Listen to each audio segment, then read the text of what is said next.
নমস্কার, রাইজিং বাংলার পর্দা আপনাদের সকলকে স্বাগত। আপনারা দেখছেন নটার প্রাইম টাইম, আর আপনাদের সাথে রয়েছি আমি মধুপ্রিয়া। শুরুতেই দেখে নেব আজকের হেডলাইন্স। 5 ঘন্টায় রেকর্ড বৃষ্টিপাত, পুজোর প্রস্তুতিতে ভাসলো শহর।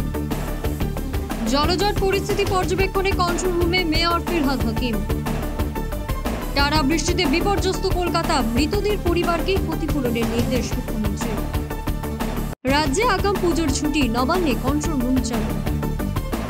টানা বৃষ্টিতে জলজটে ব্যাহত ট্রেন চলাচল, দুর্ভোগে নিত্যযাত্রীরা। বৃষ্টিতে খারাপ রাস্তায় বিপর্যয়, বাঁকুড়ায় মুখোমুখি সংঘর্ষ 2 বাসে। 50,000 টাকা পণের দাবিতে প্রাণ গেল নববধূর, স্বামী সহ পরিবারের বিরুদ্ধে অভিযোগ। বোনাস ইস্যুতে পরিষেবা ব্যাহত, বিক্ষোভে সিউড়ি হাসপাতালের কর্মীরা। শুরুতে যে গুরুত্বপূর্ণ খবরের দিকে চোখ রাখবো। পুজোর ঢাকে কাঠি পড়তে না পড়তেই বর্ষার রুদ্ররূপে ভাসলো শহর। 5 ঘন্টায় রেকর্ড বৃষ্টিপাত, আর তাতেই পুজোর প্রস্তুতির মাঝে এক কোমর জলে জলমগ্ন কলকাতার একাধিক অঞ্চল। কোথায় কতটা বৃষ্টি হয়েছে আর কোন কোন এলাকা সবচেয়ে বেশি ক্ষতিগ্রস্ত, দেখুন। একদিকে শহর মেতে উঠেছে দুর্গাপুজোর প্রস্তুতিতে, অন্যদিকে টানা বৃষ্টিতে কার্যত জলমগ্ন মহানগর। গতকাল রাত থেকে শুরু হওয়া অতি বৃষ্টিতে বিভিন্ন এলাকা জলমগ্ন হয়ে পড়েছে। 5 ঘন্টার ব্যবধানে শহরের একাধিক অঞ্চলে রেকর্ড পরিমাণ বৃষ্টিপাত হয়েছে। আবহাওয়া দপ্তরের তথ্য অনুযায়ী সোমবার ভোর 5টা পর্যন্ত কলকাতার বিভিন্ন এলাকায় প্রবল বৃষ্টিপাত হয়েছে। কলকাতায় কোথায় কোথায় ভারী বৃষ্টিপাত হয়েছে দেখে নেওয়া যাক এক নজরে। গড়িয়ায় বৃষ্টিপাতের পরিমাণ 332 মিলিমিটার। যোধপুর পার্কে বৃষ্টিপাতের পরিমাণ 285 মিলিমিটার। কালীঘাটে বৃষ্টির পরিমাণ 280.2 মিলিমিটার। তপসিয়াতে বৃষ্টির পরিমাণ 275 মিলিমিটার। বালিগঞ্জে বৃষ্টির পরিমাণ 264 মিলিমিটার। চেতলায় বৃষ্টির পরিমাণ 262 মিলিমিটার। মোমিনপুরে বৃষ্টির পরিমাণ 234 মিলিমিটার। চিংড়িহাটায় বৃষ্টির পরিমাণ 237 মিলিমিটার। পামার বাজারে বৃষ্টির পরিমাণ 217 মিলিমিটার। ধাপায় বৃষ্টির পরিমাণ 212 মিলিমিটার।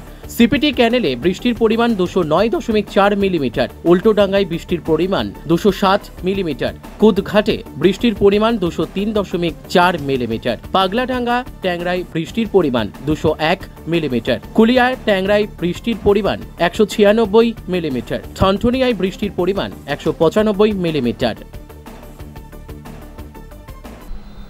টানা বৃষ্টিতে জলজটের কবলে কলকাতা। এই পরিস্থিতিতে শহরের অবস্থা কলকাতা পুরসভার কন্ট্রোল রুমে হাজির হয়ে খতিয়ে দেখলেন মেয়র ফিরহাদ হাকিম।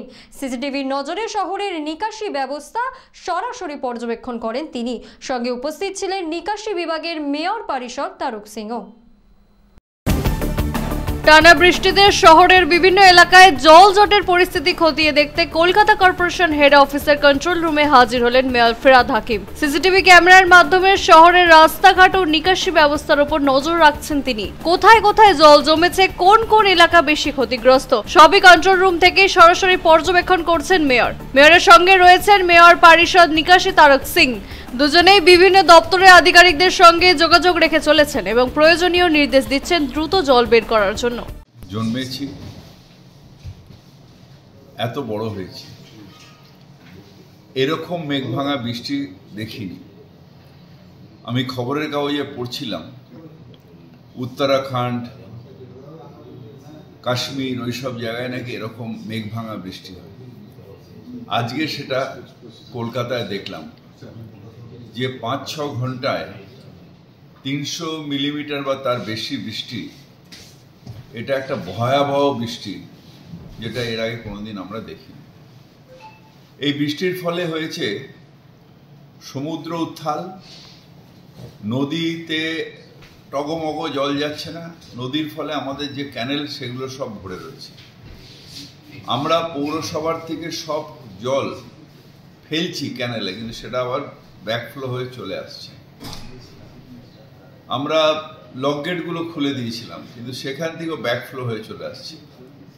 1:30টার সময় একটা বড় বান আসার কথা আছে।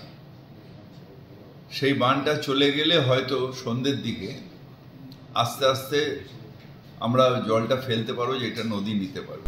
বৃষ্টির দাপটে একদিকে যেমন জলমগ্ন শহরের একাধিক এলাকা, অন্যদিকে বিদ্যুৎ স্পৃষ্ট হয়ে প্রাণ হারিয়েছেন বেশ কয়েকজন। পরিস্থিতি এতটাই উদ্বেগজনক যে মুখ্যমন্ত্রী মমতা বন্দ্যোপাধ্যায় জানালেন পুজোর উদ্বোধনে আর যাচ্ছেন না। নবান্নে খোলা হয়েছে কন্ট্রোল রুম। মৃতদের পরিবারকে ক্ষতিপূরণ এবং একজনকে চাকরির প্রতিশ্রুতি দিয়েছেন তিনি। এবার সিইএসসির ভূমিকা নিয়েও উঠছে প্রশ্ন। টানা বৃষ্টিতে মঙ্গলবার দুপুর গড়িয়ে বিকেলেও কলকাতার একাধিক এলাকা জলমগ্ন হয়ে পড়ে রয়েছে। পরিস্থিতি এতটাই উদ্বেগজনক যে মুখ্যমন্ত্রী মমতা বন্দ্যোপাধ্যায় এদিন শহরবাসীকে সতর্ক থাকার বার্তা দেন। তিনি জানান এবার নবান্নে খোলা হবে কন্ট্রোল রুম। পাশাপাশি এদিন কোনো দুর্গাপুজোর মণ্ডপ উদ্বোধনেও তিনি যাচ্ছেন না বলে স্পষ্ট জানান। এদিনের দুর্যোগে শহরের একাধিক জায়গায় বিদ্যুৎ স্পৃষ্ট হয়ে বেশ কয়েকজনের মৃত্যু হয়েছে। বিষয়টি নিয়ে সিইএসসি এর বিরুদ্ধে ক্ষোভ উগরে দেন মুখ্যমন্ত্রী। মৃতদের পরিবার পিছু একজনকে চাকরি এবং ক্ষতিপূরণ দেওয়ার আশ্বাস দিয়েছেন তিনি। বিদ্যুতের কারেন্টে এবং বিদ্যুতের জন্য 8-9 জন মারা গেছে। আমি সকালবেলায় সঞ্জীব গোয়েঙ্কার সাথেও কথা বলেছি এবং তাদেরও বলেছি যে আপনাদের যেখানে যেখানে যা তার পড়ে আছে এটা আমরা দেখি না, এটা রাজ্য সরকারের হাতে নয়, এটা প্রাইভেট সেক্টর, আমাদের সময় নয়, এটা বামফ্রন্ট আমলের সময় থেকে ওরা পেয়েছিল। সেই বিদ্যুতের তারগুলো ঠিকমতো যত্ন করুন। এবং হাওড়ার কিছুটা অঞ্চলও তার মধ্যে পড়ে, দক্ষিণ 24 পরগনা, উত্তর 24 পরগনা অনেকটা অঞ্চল পড়ে। যারা মারা গিয়েছে তাদের পরিবারকে সাহায্য করার এবং তারা যাতে কোনো কাজে সুযোগ পায় তার ব্যবস্থা সরকার করবে। কিন্তু বিদ্যুৎ দপ্তরও, বিশেষ করে সিএসসি দপ্তর, তাদের দায়িত্ব অস্বীকার করতে পারে না। তাদেরও 5 লক্ষ টাকা করে কম্পেনসেশন মিনিমামে ফ্যামিলিগুলোকে দেওয়া উচিত। যদিও মৃত্যুর কোনো বিকল্প হয় না, প্রায় 9 জন মারা গেছে ইলেকট্রিকিউশনের জন্য। প্রবল বৃষ্টিতে বিপর্যস্ত রাজ্যের বিভিন্ন জেলা। জলমগ্ন কলকাতা সহ আশেপাশের এলাকাগুলিতে তৈরি হয়েছে ঘোরতর দুর্ভোগের পরিস্থিতি। সেই কারণেই আগাম পুজোর ছুটি ঘোষণা করলেন রাজ্য সরকার। বন্ধ রাখা হচ্ছে সমস্ত সরকারি স্কুল, আর সরকারি কর্মীদের দেয়া হয়েছে 2 দিনের বাড়ি থেকে কাজের নির্দেশ। মুখ্যমন্ত্রী মমতা বন্দ্যোপাধ্যায় জানালেন প্রশাসন সর্বদা সাধারণ মানুষের পাশে রয়েছে। ইতিমধ্যেই চালু হয়েছে নবান্নের কন্ট্রোল রুম, যা 24 ঘন্টা খোলা থাকবে। টানা বৃষ্টিজনিত প্রাকৃতিক দুর্যোগের জেরে মঙ্গলবার থেকেই রাজ্যের সমস্ত সরকারি স্কুলে আগাম পুজোর ছুটি ঘোষণা করেছে রাজ্য সরকার। মুখ্যমন্ত্রী মমতা বন্দ্যোপাধ্যায়ের অনুরোধে আইসিএসই ও সিবিএসই বোর্ডের স্কুলগুলোতেও 2 দিন ছুটি দেওয়ার পরামর্শ দেওয়া হয়েছে। সরকারি কর্মীদের জন্য বাড়ি থেকে কাজের নির্দেশ দেওয়া হয়েছে আগামী 2 দিনের জন্য। কলকাতার জলমগ্ন পরিস্থিতি নিয়ে এদিন বিকেলে নিজের এক্স হ্যান্ডেলে একটি পোস্ট করেন মুখ্যমন্ত্রী। সেখানে তিনি লেখেন, আমরা পাশে আছি সব সময়, প্রতিটি মুহূর্তে। তিনি জানান নবান্নে কন্ট্রোল রুম খোলা হয়েছে এবং তা 24 ঘন্টা খোলা থাকবে। সাহায্যের জন্য কন্ট্রোল রুমের নম্বর 03322153526 অথবা 03322535185, টোল ফ্রি নম্বর 8697981070। এই প্রবল বৃষ্টিতে বিপর্যস্ত হয়েছে শহরের রেল যোগাযোগও। বিপর্যস্ত হয়েছে শিয়ালদহ হাওড়া শাখার ট্রেন পরিষেবা। প্ল্যাটফর্মে জল, লাইনে জল, ঘন্টার পর ঘন্টা দেরি। ট্রেনে চরম দুর্ভোগে হাজার হাজার নিত্যযাত্রী। বিশেষ করে বারাসাত স্টেশনের অবস্থা আরও ভয়াবহ। পরিস্থিতি স্বাভাবিক করতে উদ্যোগী রেল, তবে আবহাওয়ার মার মাথা ব্যথার কারণ হয়ে দাঁড়িয়েছে কর্তৃপক্ষের কাছে।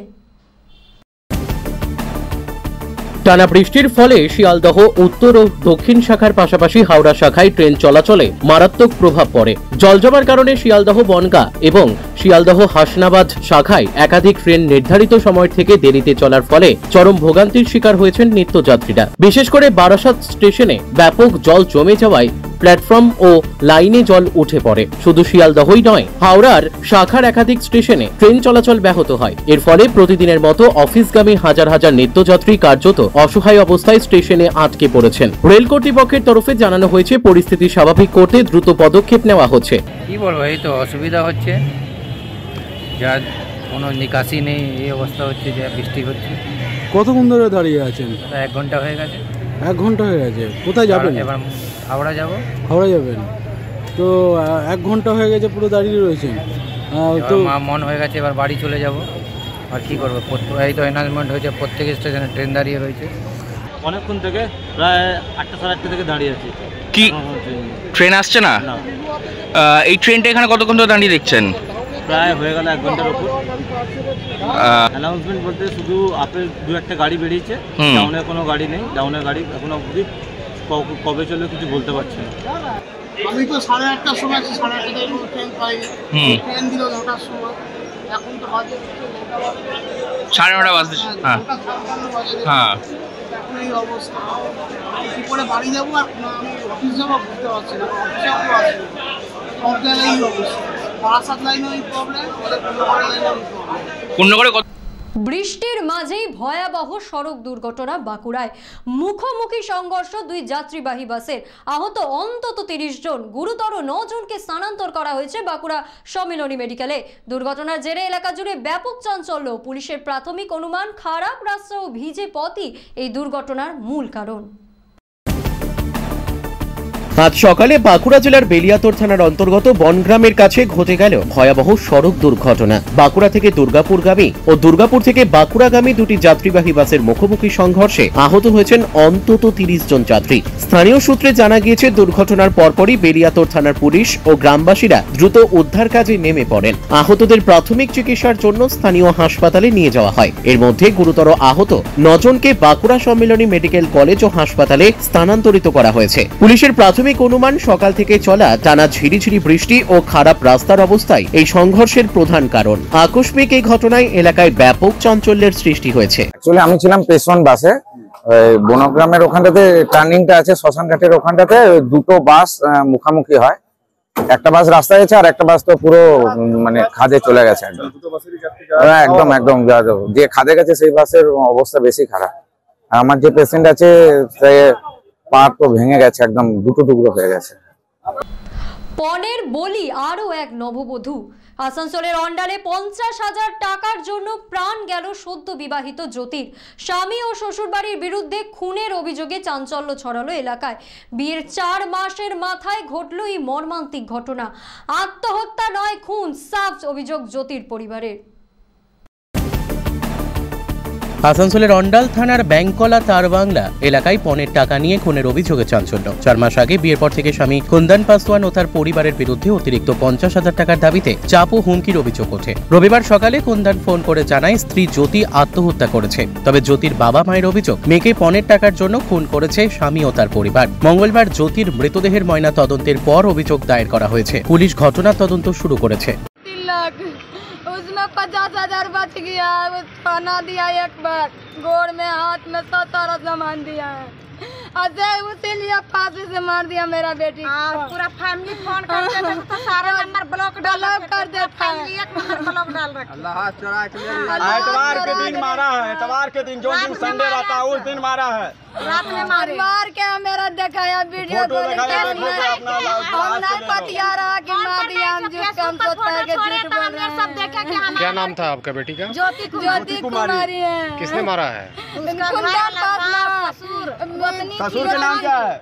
नगीना पासवान, चंदन पासवान, काजल पासवान, सरिता देवी। भौजाई है, भौजा के नाम नहीं जानते हैं। দুর্গাপুজোর মুখে বোনাস না পেয়ে কাজ বন্ধ করে বিক্ষোভে হাসপাতালের কর্মীরা। সিউড়ির সুপার স্পেশালিটি হাসপাতালের একাধিক বিভাগে পরিষেবা ব্যাহত, রোগীদের চরম ভোগান্তি। এমার্জেন্সি ও ওটি চালু থাকলেও বন্ধ অন্যান্য পরিষেবা। কর্মীদের অভিযোগ, প্রতি বছরই বোনাস ইস্যুতে চলে টানাপোড়েন।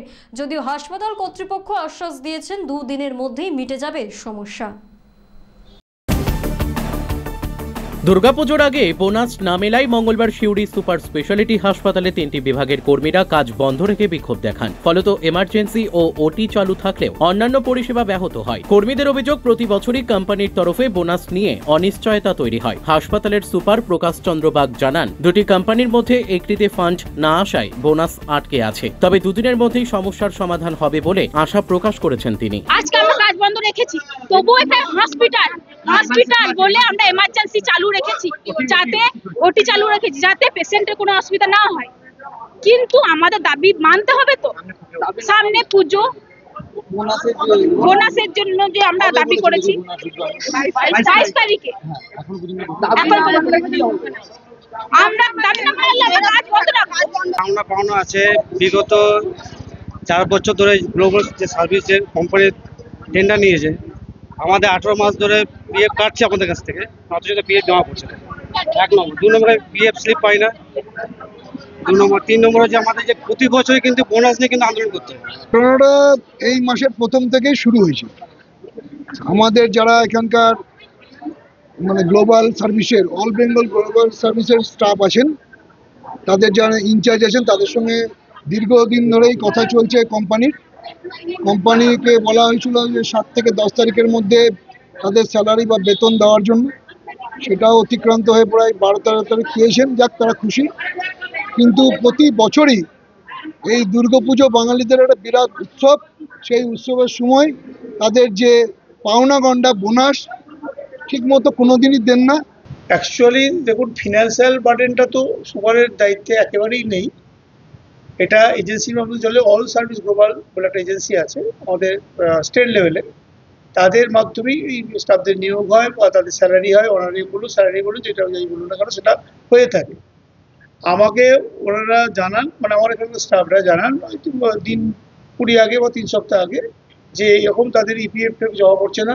দেন অ্যান্ড দেয়ার ওনারা থেকে দেখেছি তো, আমি দুর্গাপুরে ওনার যে রিজিনাল অফিস আছে সেখানে চিঠি করে ওনাদের যে বক্তব্য সেটা জানিয়েছি এবং ফিডব্যাকও নিয়েছিলাম। ওনারা বলেছেন যে এই সময় ওনাদের এজেন্সি বোধহয় ফান্ডের কোনো কিছু সমস্যা আছে বা কোনো প্রবলেম আছে, খুব শীঘ্রই ওটা ওনারা মিট আপ করবেন। আর গতকাল থেকে শুনলাম ওনাদের কিন্তু পুজোর সময় যে বোনাসটা দেওয়া হয় সেটা ওনারা এখনো হাতে পায়নি। এজেন্সি পরিষেবা অর্থাৎ এমার্জেন্সি অবজারভেশন সহ ওটি এবং ওয়ার্ডেরও যে বাথরুম পরিষ্কার করা, যেগুলো জরুরি কাজ, সেগুলো কিন্তু ওরা চালু রেখে ওদের ক্ষোভটা প্রকাশ করেছে। আমি ওদের সাথে কি বলবো, মানে সহমর্মিতা প্রকাশ করছি যে আমাদের একটা বড় উৎসব, শারদীয়া উৎসব, যে কোনো বঙ্গবাসীর ক্ষেত্রেই, যে সমস্ত বঙ্গবাসী সারা বিশ্বব্যাপী ছড়িয়ে সবার ক্ষেত্রেই যেমন এটা আমাদের কাছে খুব আনন্দের একটা বড় উৎসব।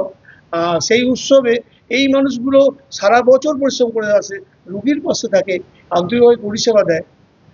সেই মানুষগুলো সময় মতো যেটুকু তাদের প্রাপ্য আর কি, সেটা আশা করাটা তাদের অন্যায় নয়। আজকের মতো এই পর্যন্তই। ফিরে আসবো আগামী দিন ঠিক এই সময়। চোখ রাখুন রাইজিং বাংলার পর্দায়। দেখি বাংলার মুখ।